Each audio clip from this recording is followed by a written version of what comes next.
নমস্কার বন্ধুরা, কেমন আছেন সবাই? আশা করি আপনারা প্রত্যেকে সুস্থ আছেন এবং ভালো আছেন। আজ দারুণ একটি লোভনীয় রেসিপি নিয়ে হাজির হয়েছি আপনাদের সামনে।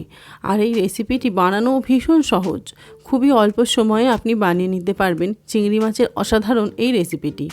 গরম ভাতে অসাধারণ লাগে চিংড়ি মাছ ভাপার এই রেসিপিটি। চিংড়ি মাছ ভাপাই বলুন আর চিংড়ি মাছ এর বাটি ভাতেই বলুন, এই রেসিপিটি কে না পছন্দ করে বলুন? চিংড়ি মাছ তো সবারই ভীষণ পছন্দের।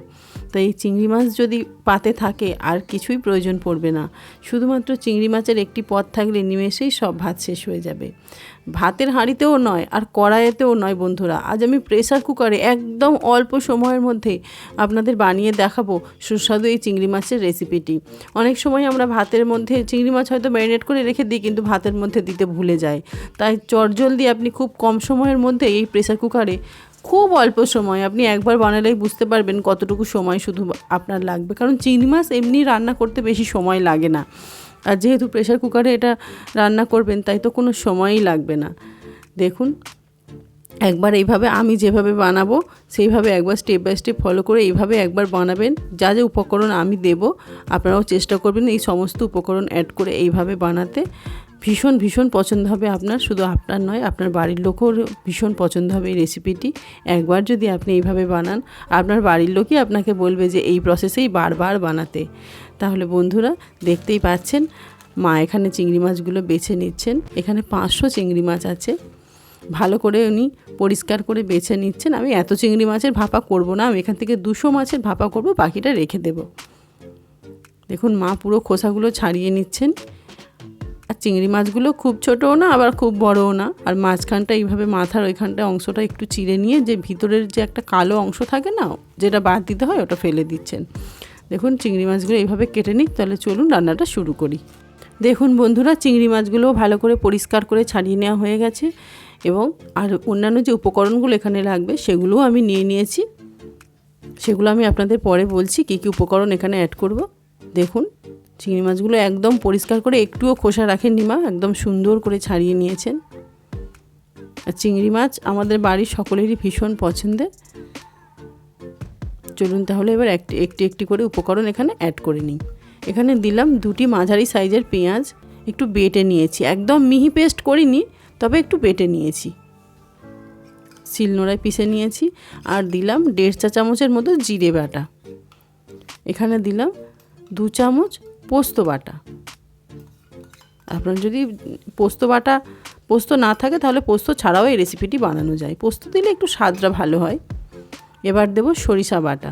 আমি এখানে 2 টেবিল চামচ কালো সরিষা বাটা, একটু নুন ও 3টে কাঁচা লঙ্কা দিয়ে বেটে নিয়েছিলাম, সেটাই দিয়ে দিলাম। দিলাম পরিমাণ মতো হলুদ, আর দিলাম অল্প একটু লঙ্কার গুঁড়ো, ঝালটা আপনারা আপনাদের স্বাদ অনুযায়ী দেবেন। দিলাম এখানে 3-4 চামচ সরিষার তেল অবশ্যই দেবেন এবং সরিষা বাটা অবশ্যই দেবেন, তবে এর প্রকৃত স্বাদটা পাবেন। এবারে দেব পরিমাণ মতো লবণ, দিয়ে ভালো করে মিক্স করে নেব।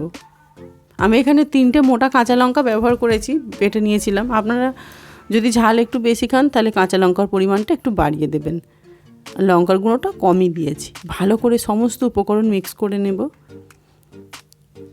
এত সুন্দর খেতে লাগে এই রেসিপিটা, কি বলবো আপনাদের, কিছুই লাগে না। আর এই একটা পদ থাকলেই দুপুরের লাঞ্চ একদম জমে যাবে। সুন্দর করে এইভাবে মিক্স করে নেবেন। মিক্স করে নিয়ে অবশ্যই আমাদের কিছুক্ষণ একটু রেস্টে রাখতে হবে, তারপরে আমরা রেসিপিটি রেডি করব। এই রেসিপিটা আমি আমার শাশুড়ি মার থেকে শিখেছিলাম। বিয়ের পর যখন এখানে আসি উনি এইভাবে বানিয়েছিলেন। দিলাম বাটি ধুয়ে একটু জল, সামান্য জল, বেশি জল দেব না, কারণ যেহেতু পেঁয়াজ আছে পেঁয়াজ থেকে একটু জল ছাড়বে, তাই একদম অল্প জল দিলাম।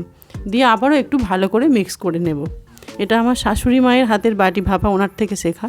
আমার আরও একটু লবণ দিলাম, আমার মনে হলো লবণটা একটু কম হবে, তাই আরও একটু লবণ অ্যাড করে নিলাম। এবং দিলাম 2টি কাঁচা লঙ্কা চিড়ে দিলাম, দিয়ে টিফিন বক্সটা ঢাকা দিয়ে দিলাম। এবার কিছুক্ষণ রেখে দেওয়ার পর 15-20 মিনিট রেখে দিয়েছিলাম। প্রেসার কুকারের মধ্যে দেখলেন সামান্য একটু জল, বেশি জল দেওয়ার প্রয়োজন নেই। এবার টিফিন বক্সটা বসিয়ে দিলাম, দিয়ে প্রেসার কুকারের ঢাকাটা দিয়ে দিলাম। দিয়ে এবার 3 থেকে 4টে সিটি আমরা দিয়ে নেব, কারণ চিংড়ি মাছ এমনিই রান্না করতে বেশি সময় লাগে না, আর প্রেসার কুকারে তো একদমই সময় লাগবে না। দেখুন আমি 3-4টে সিটি দিয়ে নিয়েছি। এবার প্রেসার কুকারটা ঠান্ডা হতে দেব। প্রেসার কুকারও ঠান্ডা হয়ে গেছে। এবার টিফিন বক্সটা খুবই সাবধানে আস্তে আস্তে বের করে নেব। এটা একটু সাবধানেই করতে হবে আমাদের। দেখুন আমি বের করে নিচ্ছি এইভাবে। দেখাবো আপনাদের যে কালারটা কেমন আসে আর কেমন লোভনীয় দেখতে হয়। টিফিন বক্সের ঢাকাটা খুলে নিচ্ছি। দেখুন একবার বন্ধুরা কেমন লোভনীয় দেখতে হয়েছে। দেখুন, আর যেমন দেখতে হয়েছে লোভনীয়, তেমন খেতেও কিন্তু দারুণ স্বাদের হয়। অবশ্যই আপনারা এইভাবে একবার ট্রাই করবেন। দেখতে পাচ্ছেন চিংড়ি মাছও খুব ভালোভাবে কুক হয়ে গেছে। যেমন গ্রেভিটা আমি চেয়েছিলাম একদম পারফেক্ট সেরকমই গ্রেভি হয়েছে। এটা আমার শাশুড়ি মার রেসিপি। আমার মা কিভাবে বানায় চিংড়ি মাছ ভাপা সেটাও একদিন আপনাদের সঙ্গে আমি শেয়ার করব। এটাকে আপনি চিংড়ি মাছের বাটি ভাপাও বলতে পারেন, চিংড়ি মাছের ভাপাও বলতে পারেন, আবার চিংড়ি ভাপাও বলতে পারেন। অনেকে অনেকভাবেই বলেন। এটা অনেক কিছু মাইক্রোওভেনে করা যায়, প্রেসার তো আপনার কড়াইতে করা যায়, ভাতের হাঁড়িতে করা যায়। সবই একদিন করে আপনাদের দেখাবো। এটা আমি প্রেসার কুকারে করে দেখালাম। দেখুন একটা প্লেটের মধ্যে তুলে নিয়েছি। কি অপূর্ব দেখতে হয়েছে দেখুন, দারুণ দেখতে হয়েছে। এই রেসিপিটি আপনাদের কেমন লাগলো আপনারা কিন্তু প্লিজ আমাকে কমেন্ট করে একবার অবশ্যই জানাবেন। আর অনেক বন্ধুরা আছেন রেসিপি দেখেন, ফলো করেন, কিন্তু সাবস্ক্রাইব করেন না। তাদের উদ্দেশ্যে বলছি আপনারা প্লিজ সাবস্ক্রাইব করে দেবেন। এটি আমাকে নেক্সট ভিডিও বানাতে ভীষণভাবে উৎসাহিত করে। তাহলে বন্ধুরা সুস্থ থাকবেন, ভালো থাকবেন। কথা হবে আবার নেক্সট ভিডিওতে। টাটা।